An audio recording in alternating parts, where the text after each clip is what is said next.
Hello, my name is Daniel Yuck. Thank you for joining me today. I appreciate you, your time, and your support. In this video, I want to talk about something that really stuck with me at the beginning of my tattooing journey that kind of never faded, but just more so evolved over my time in tattooing. And that would be finding the correct layer of the skin to deposit the tattoo ink into. This right here is often a mystery, especially when we first start out. So I want to take some time in this video and shed light on that. Should you have any questions at all at any point throughout this video, I encourage you to drop a comment below. I'll do my absolute best to assist in the best possible direction. Should you find this video helpful, consider giving it a thumbs up and subscribing to my channel, as I would greatly appreciate your support. With that being said, let's get right on into this. I want to make this really simple to understand, and I do go over this in depth within a book that I wrote called The Fundamental Tattoo Handbook, which is now available on Amazon.com and Barnes & Nobles. If you head on over to either or, you go ahead and type in Daniel Yuck or The Fundamental Tattoo Handbook, you will see it pop right on up. Within this book, I use fun illustrations to get my points across to make it easy to understand.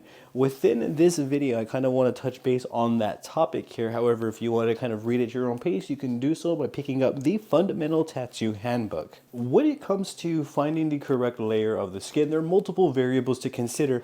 I know that I'm going to be using fake skin for this video. However, the rule of thumb could literally apply to anything. That includes human skin. If you don't believe me, you can test a crock. If you have a crock that you see around you that's of color, so that way when you wipe away, you can see the ink that you deposit, you kind of follow along. It doesn't have to be fake skin is what I am saying. You could essentially apply these fundamental rules that I'm going to share with you into pretty much anything that you are going to tattoo.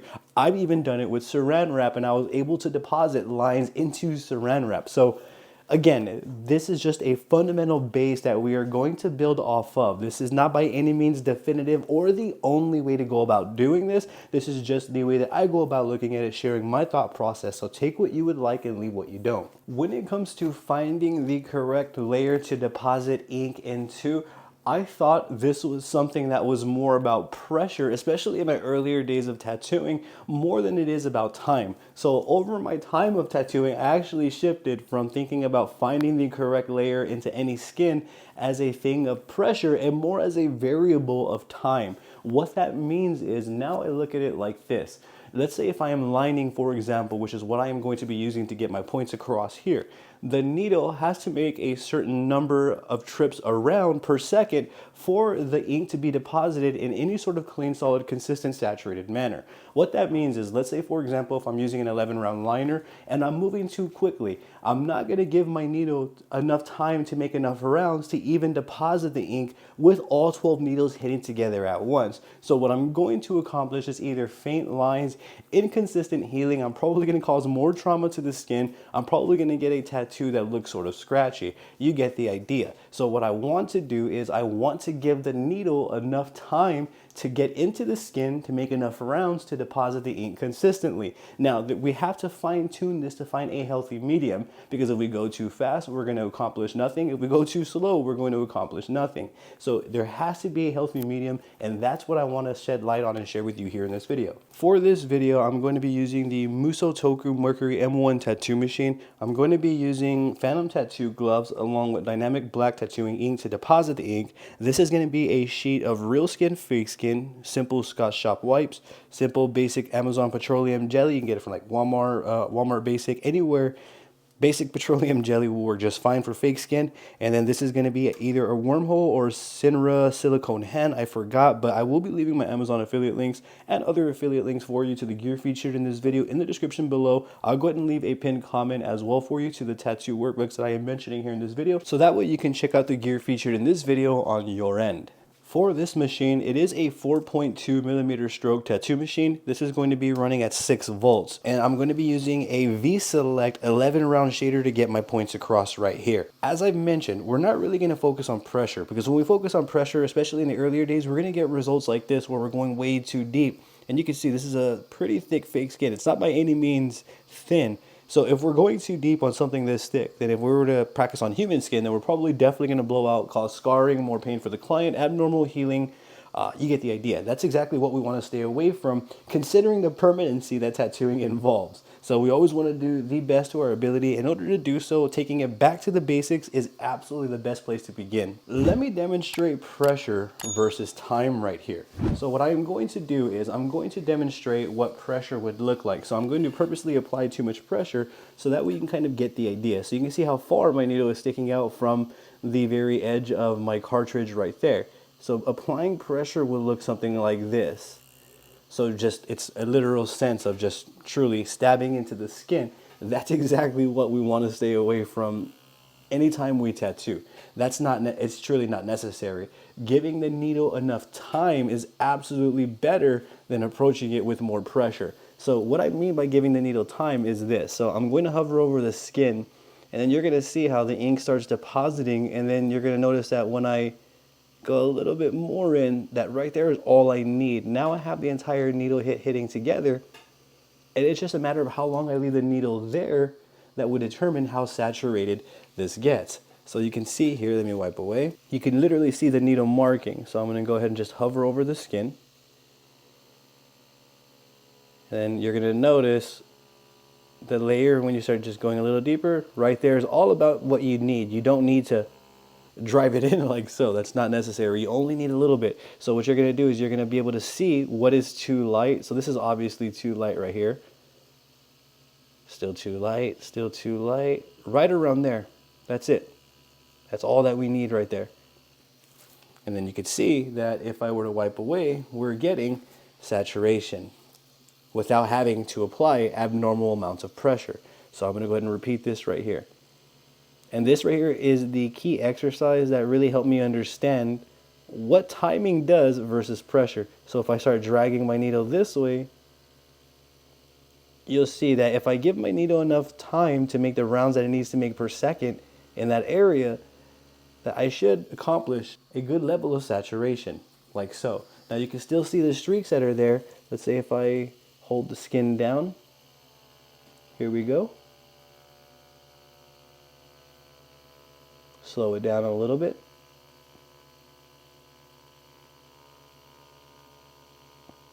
Match 6 volts. You get the idea. So it becomes a little bit darker. So it really does matter on all of these little variables.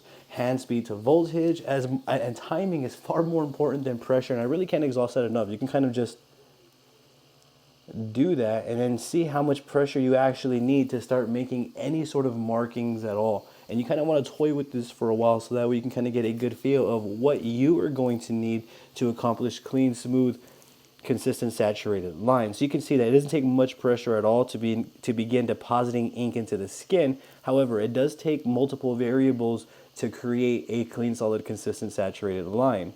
So if I was trying to go for a saturated line at 6 volts right here, I'm just going to go ahead and slow it down and allow my needle enough time to make the rounds that it needs to make, like so. And then I would repeat that with any given design that would come my way. And that's exactly how I would go about lining. Applying this to real world context. So let's find the right layer for this area right here, the design.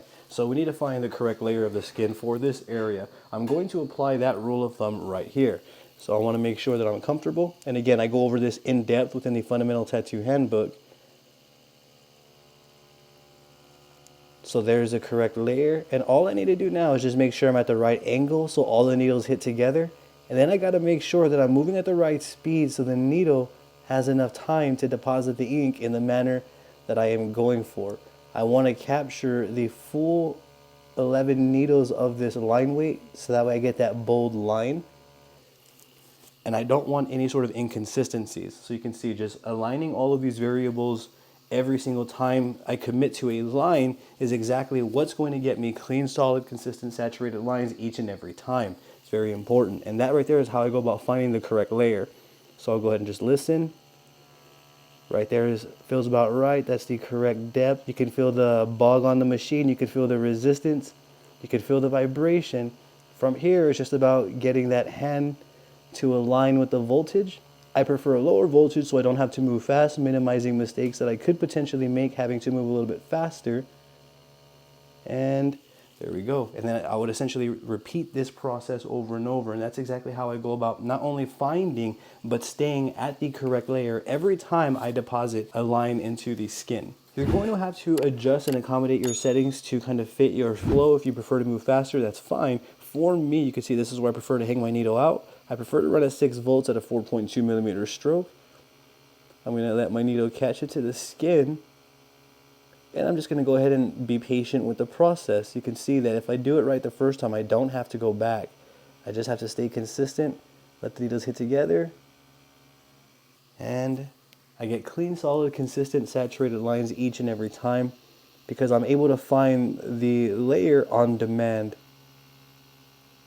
But not only that, I'm really patient with the process, and I'm giving my needle enough time to make the rounds that it needs to make to even be able to deposit the ink cleanly like so. And it's not that, I'm not going to say it's that simple, but that is the formula right there. There's really no way around the progress but through it. Once again, I talk about that in depth within the Fundamental Tattoo Handbook. Let me go ahead and do one last line to get my point across. So if I were to focus on pressure, that would look something like this, but I'm also forced to move faster because I'm equating more pressure to more saturation when really that's not the reality of it. You can see I did get saturation right there. However, the technique was completely incorrect because what's happening under the skin is also very important. If I were to approach every single line like that with an absurd amount of pressure, that's called technically blowing out the skin. That's not healthy for our tattoo process or for the client to have to endure. You can see we're almost going through this entire skin.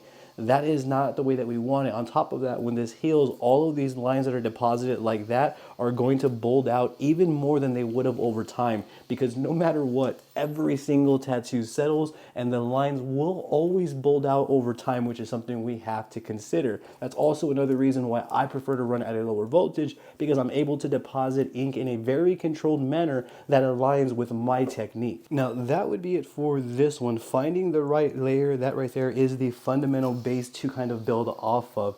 Now, should you have any questions at all, I encourage you to drop a comment down below. Rest assured, I'll do my absolute best to assist in the best possible direction. If you found this video helpful, consider giving this video a thumbs up and subscribing to my channel, as I'll be bringing more videos like this for you all. I do have tattoo workbooks available on my Amazon author page, in which I will be leaving links for you down below and in a pinned comment as well in the comment section. With that being said, I appreciate you. Thank you very much for watching. Thank you for your time. You have a great day. Are you wanting to develop your tattooing skill sets? Now you can practice and develop anytime, any place with an assortment of tattooing workbooks that I've created. With these assorted tattooing workbooks, we can practice our basic lining all the way to advanced lining. We can practice shading, shading placement, dot work, textures, and more. All we are going to need is a tattoo workbook of mine. We can use a pencil, pen. We can even use a tattoo machine with a ballpoint cartridge to develop our tattooing abilities further. That means that we don't need tattoo ink, we don't need napkins or petroleum jelly to get to practicing. Simply open one of my tattooing workbooks and get going. It really is that easy. You can get your hands on one of my developmental tattooing assorted workbooks by simply clicking the links in my description or in the pinned comment section below, or navigating on over to Amazon.com, typing in Daniel Yuck, and you'll see all of the assorted tattoo workbooks that I've created come up. If you have an Amazon account, be sure to follow my Amazon author page as well, as I would greatly appreciate your support. Should you have any questions at all, drop them in the comment section down below. I will do my best to assist you in the best possible direction.